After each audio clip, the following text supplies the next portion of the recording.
All right, let's jump right into this explainer. Last week, we covered language distortions. You remember, equivocation, definition shifting, loaded terminology.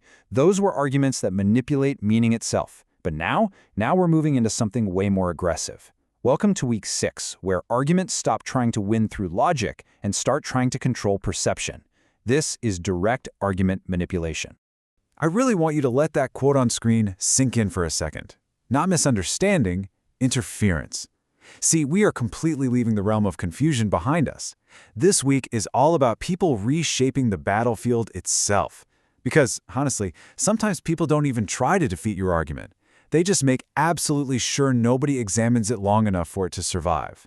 And this comparison brilliantly illustrates the escalation we're dealing with now. In our previous explainers, we saw how structural weaknesses happen. People just make mistakes. But these new tactics, they're totally strategic. A weak argument still engages with reality, even if it does a bad job of it. But manipulative argumentation, it attempts to completely replace reality with narrative control. So, let's get into our first tactic. Section 1, Strawman, and creating the clone. Strawman is basically the dark art of replacing your actual argument with a much weaker version before attacking it. And the strawman artist knows something genuinely terrifying. Audiences easily remember emotional simplifications way more than accurate representations. Reality is incredibly detailed, right? But manipulation is efficient. And honestly, some people won't debate your real position because it's just too difficult to beat. So what do? They create a cheaper version of you, a budget edition, discount philosophy, travel size intelligence. Then they destroy that clone in public and pretend they defeated the original. Here's a classic example. You say, maybe social media algorithms affecting children should be regulated. And suddenly the response becomes, oh, so you want the government controlling free speech? No, that wasn't the argument at all. But notice how your actual argument quietly disappeared 5 seconds ago? Yeah, that's the trick. You've got to watch out for these specific warning signs, because they are dead giveaways that someone is building a clone of your argument right in front of your eyes. Anytime you hear, so what you're saying is, brace yourself. It's almost always followed by a massive exaggeration. They're taking your totally reasonable, moderate claim and cranking it up to an extreme claim, swapping out your specific details with emotionally loaded replacements. So the crucial point is knowing exactly how to stop this in its tracks. You have to slow down and use this specific counter framework. Whatever you do, do not defend the clone. You have to ground the conversation back in reality by explicitly stating, that is not my claim. My claim is specifically. Force them to fight the real argument, not the phantom they just invented. But what happens when an opponent decides they don't even want to distort your argument, but instead they just want to simply sprint away from it professionally? I mean, why bother defeating it when you can just pack up the entire debate and relocate it somewhere else? That brings us to Section 2, red herring and relocating conversations. Now, the red herring is a totally different beast. It doesn't even attack your argument. It just completely redirects the entire conversation. It preys on the fact that human attention is incredibly fragile. You can actually redirect entire populations emotionally if you just do it confidently enough. Because the truth is, if emotion, patriotism, or outrage enters the room, logic usually quietly sneaks out the back door. Just listen to how slick this is. The question is, did the company knowingly hide the defect? And the response? Our company has created thousands of jobs. Wow. I mean, that response is impressive. It's inspirational even. It also has absolutely nothing to do with the question being asked. Look, modern conversations, especially online, they heavily reward speed over precision. So people rely on these incredibly common forms to survive debates. We're talking whataboutism, historical detours, moral distractions. It's all about changing the topic before any real consequences arrive. Some people don't just evade accountability, they literally sprint away from it professionally.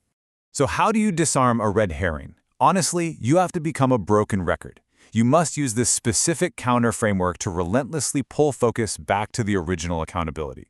First, acknowledge the distraction to rob it of its power. Say something like, that may be important, and then immediately anchor back by adding, but it does not address the original question. Do not let them relocate the conversation.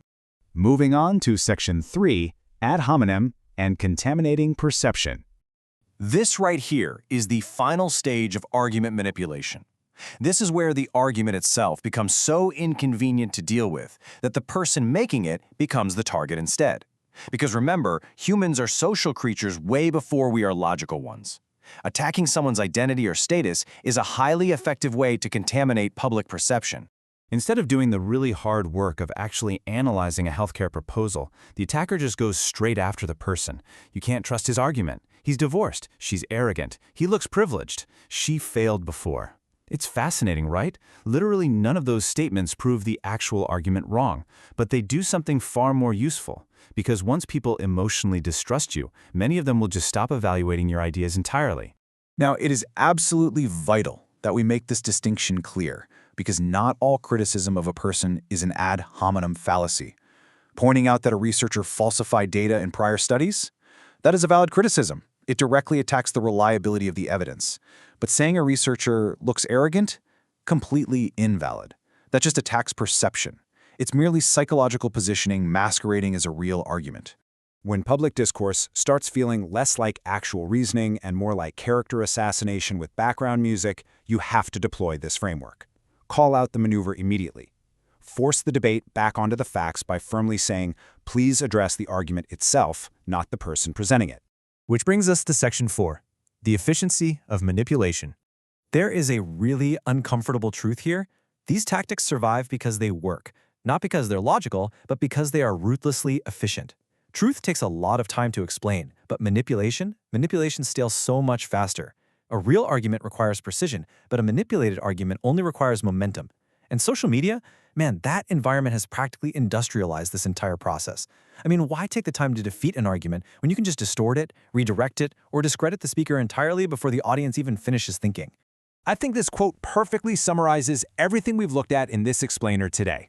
When evidence becomes difficult, manipulation becomes tempting. This is that exact moment we've been talking about. The moment when the argument completely stops being about truth and starts becoming purely about perception control. But listen, if you thought this week was aggressive, just wait. Next week gets so much worse.